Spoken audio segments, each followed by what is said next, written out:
এবং তারা অত্যন্ত দক্ষ। আমি অত্যন্ত ভাগ্যবান যে এই সমস্ত সহকর্মীদের সাথে নিয়ে কাজ করতে পেরেছি।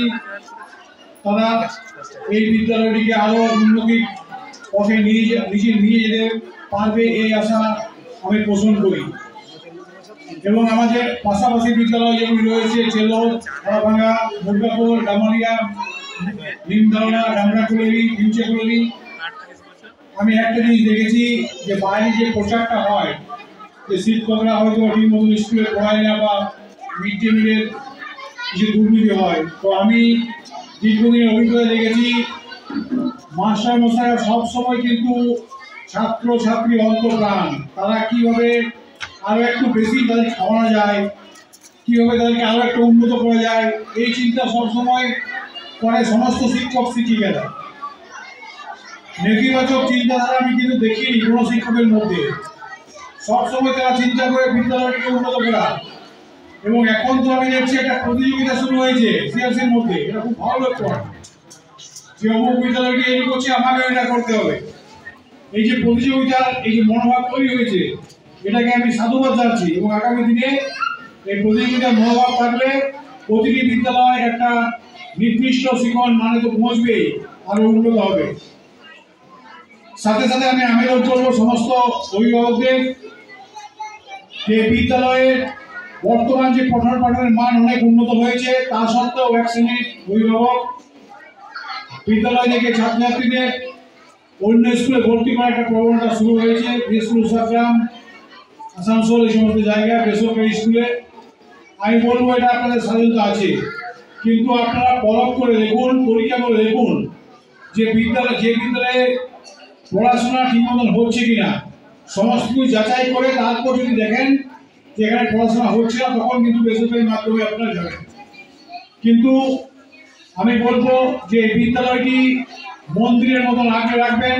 সবচেয়ে বড় মন্দির এই বিদ্যালয়, এই মন্দিরটিকে আগে রাখতে আমি, কারণ আমি দেখেছি এমন অনেক শিশু দেখেছি যাদের বাড়িতে বাবা মা কেউ লেখাপড়া জানে না, সেই ছেলেটি রোজ স্কুল এসেছে, স্কুল এলে তার কিছু হবেই, তাদের টিউশন থাক বা না থাক, বাবা মা লেখাপড়া জানুক বা না জানুক, বিদ্যালয়ে এলে লেখাপড়া হবে। সেই জন্য আমি বিদ্যালয়টিকে একটু মন্দির বলছি। কারণ বিদ্যালয়ে এসে কেবলমাত্র শিক্ষকের কাছে শেখে না, ছাত্রছাত্রীদের কাছ থেকেও শেখে, আশেপাশে সমস্ত পরিবেশ থেকেও তারা শেখে। তাই 10:30 থেকে 4টে পর্যন্ত একটা শিশুকে আমরা বিদ্যালয়ের কাঠামোর মধ্যে ধরে রাখতে পারি, তাহলে তার কিছু হবে। এবং সেটা আমি দেখেছি। সেই জন্যই আমরা বলছি যে বিদ্যালয় একটা মন্দির। এখানে যে শিক্ষার আলো জ্বালানো হয়েছে, এই আলো আরো বেশি প্রজ্বলিত হবে যদি আমরা সবাই সচেতন হই, সবাই একসাথে এই বিদ্যালয়কে বা বিভিন্ন বিদ্যালয়কে আমরা নিজের মতন করি বলে মনে করি। তো যাই হোক, এই বিদ্যালয় মেলায় অনেক কিছু কথা বলার ছিল। এই বিদ্যালয়টি আমার কাছে খুবই প্রিয় বিদ্যালয়। আমি এখানে 1 থেকে 4 পর্যন্ত পড়েছি। যে সমস্ত মাস্টারমশাই ছিলেন, যেমন সৌরজাক্ষ মুখার্জি, আমার বাবা বিজয়চন্দ্র রায়, তাদের কাছে আমি পড়েছি এবং তাদের সাথে শিক্ষকতাও করেছি। যে সমস্ত প্রধান শিক্ষকরা 1950 সাল থেকে 90 সাল পর্যন্ত ছিলেন, সৌরজাক্ষ মুখার্জি, তারপর বাবা বিজয়চন্দ্র রায়, তারপর হরেন্দ্রনাথ মুখার্জি, 3 জনের প্রয়াত হয়েছেন।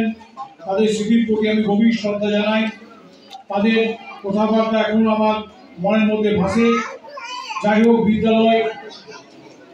এই বিদ্যালয় অনেক পুরনো বিদ্যালয় এবং এই অঞ্চলের মধ্যে একমাত্র প্রথম বিদ্যালয় ছিল তিরাট, তারপরে চেরোদ হয়েছিল। এই তিরাটে মুরগাথল থেকে, ডামরা থেকে, চেরোদ থেকে পড়াশোনা করতে আসতো। 1934 সালে এই বিদ্যালয়টি রেকগনাইজ পায়। তার আগে প্রায় 20 বছর ধরে বিদ্যালয়টি অর্গানাইজ হয়েছিল। প্রায় 100 বছর পেরিয়ে গেছে এই বিদ্যালয়ের বয়স। এই বিদ্যালয়ে আরো উন্নতি হোক এই আশা কামনা করি।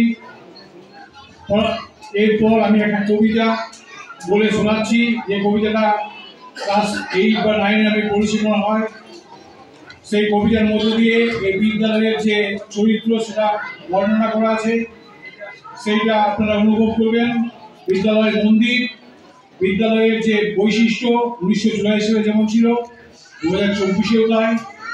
বাইরে থেকে সেই যে কলতান ছাত্রছাত্রীদের তাদের চেঁচামেচি হট্টগোল 1984 সালে যেমন ছিল 2024-এও পায়।